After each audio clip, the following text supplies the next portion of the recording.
Olá, autores, tudo bom? Sejam muito bem-vindos a mais um vídeo da série A Arte das Moiras, onde eu estou mostrando para vocês o passo a passo para escrever o meu livro e espero muito que você também esteja escrevendo o seu. Meu nome é Diogo Escritor e este é o Livro de Teseu, o meu canal do YouTube. E se você quer escrever e ler mais e melhor, está no lugar certo. Não deixe de se inscrever, dar o like e compartilhar com quem também é leitor e escritor para que nós possamos mudar cada vez mais, de pouquinho em pouquinho, esse nosso Brasil.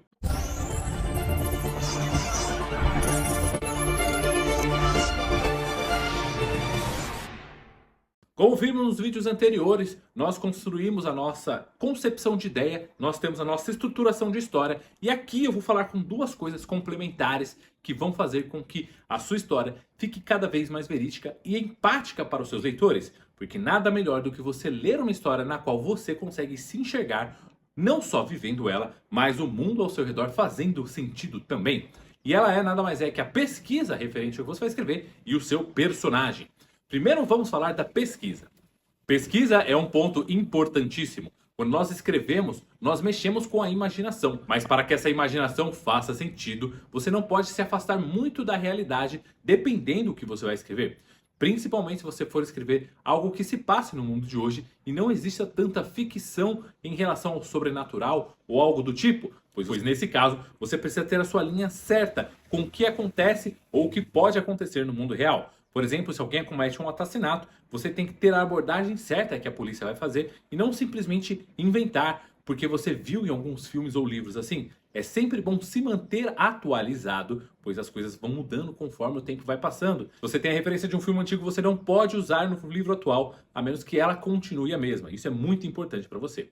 Outra coisa que eu gosto de falar é ambientação. Pesquise sobre o ambiente. Pesquise como as coisas funcionam. Até mesmo se você escrever ficção científica, você tem que se dar conta de como as coisas reagem. Então não há para que simplesmente inventar as coisas e cuspi-las de um jeito.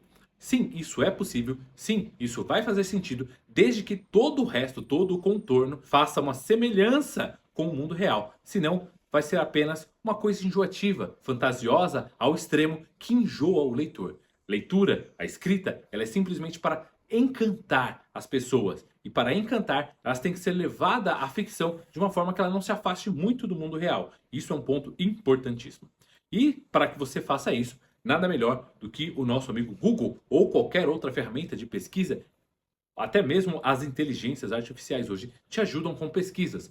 Nelas, você tem que fazer as perguntas da qual você se questionaria quando fosse ler o seu livro. Se o seu livro tem uma queda de prédio, você vai pesquisar como que é essa queda de prédio. Se o seu livro tem um ácido que corrói uma mesa de metal, se questione como ocorre essa reação, qual é a sensação. Assista um vídeo aqui no YouTube mesmo e procure saber o que acontece com essas reações. Nós temos na palma da mão, aqui onde você está assistindo esse vídeo, provavelmente todas as informações necessárias, todos os recursos necessários para visualizar, pesquisar e saber exatamente qualquer coisa que você queira. Basta fazer a pergunta certa.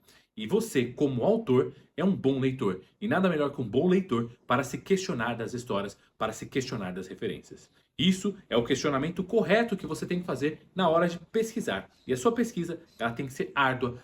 A profundidade, ela é relativa dependendo do que você quer escrever. Não vou falar que toda história tem que ser uma pesquisa muito profunda, até porque eu super recomendo que você escreva sobre um tema que você goste, porque você vai fazer uma pesquisa muito mais gostosa do que escrever sobre um tema que você não quer, porque isso vai fazer com que a sua pesquisa seja tediosa, a sua escrita seja chata, lenta e você não curta o processo que é escrever o livro até o final. Justamente por isso, eu dou essas dicas, porque além do mais, se você escrever sobre o que você gosta, as suas curiosidades, as suas perguntas vão ser certeiras. Só tome cuidado com um pequeno detalhe. Se você escrever sobre o que você gosta, você pode ter a falsa ilusão que todo mundo já sabe aquilo que você sabe. E você pode esquecer de deixar os detalhes básicos. E os detalhes básicos é que dão a grande magia para que as coisas se construam. E caso você esteja fazendo alguma pesquisa nesse exato momento e tenha dúvidas, pode deixar aqui as mensagens ou me mande mensagem lá no @DiogoEscritor que eu vou responder e vou te auxiliar no que eu puder para que essa sua pesquisa saia de uma forma agradável aos seus leitores. E agora vamos à segunda parte, falar do personagem. Assim como a nossa pesquisa é para trazer algo verossímil, o personagem também tem que ser um reflexo do ser humano que nós estamos aqui.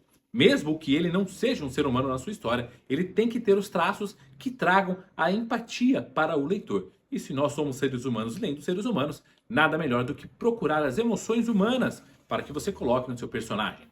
Muito importante, claro, você ter as referências físicas dele justamente para você saber como se portar. Será que ele tem que se abaixar muito para aceitar? Será que ele tem dificuldade para passar em lugares apertados? Será que quando ele anda num carro ele se sente confortável? Todos esses pontos você consegue deixar na sua história sem simplesmente fazer aquela coisa de fulano era uma pessoa alta, com tantos metros, vestia tal cores e tudo. Nada disso precisa ser descrito dessa forma, mas pode ser contado através de outros detalhes que você vai soltando no decorrer do enredo. Outra coisa, a visualização do seu personagem é importante, mas a visualização extrema pode causar cansaço. Então tome cuidado na hora de detalhar ele. Você, como autor, tem que ter uma foto clara de como que são os seus personagens. Mas o leitor pode receber isso em doses para que ele não fique acumulado ou pare a leitura da história justamente para ver todo o porquê de um personagem e aí volta a história, o que pode cansar e até muitas vezes fazer ele largar o seu livro. Outra coisa importante para o personagem, além da parte externa, é a parte interna. Quem é o seu personagem? Como ele se vê? O que ele gosta? Quais são seus objetivos?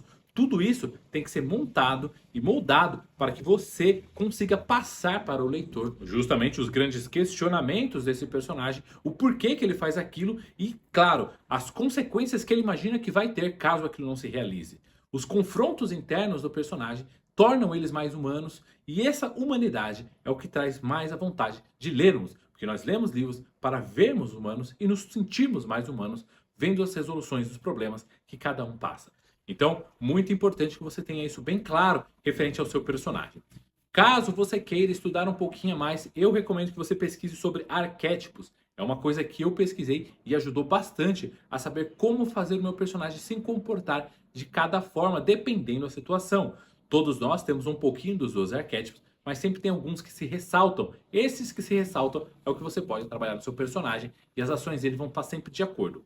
Uma vez que o seu personagem é montado de acordo com o arquétipo, você vai ter sempre um personagem que não vai dar aquela sensação que mudou drasticamente a depois de alguma ação, sem mais nem menos. Se quiser mais dicas sobre personagens, deixe suas dúvidas aqui nos comentários, ou como eu falei, manda lá no @DiogoEscritor, que na semana que vem a gente começa a pôr a mão na massa e começa a escrever o nosso livro. Vamos falar sobre metas, palavras, rotina e por que escrever o primeiro rascunho sem se preocupar com outras coisas. Mas isso eu deixo para a semana que vem. Espero que tenha gostado e até lá!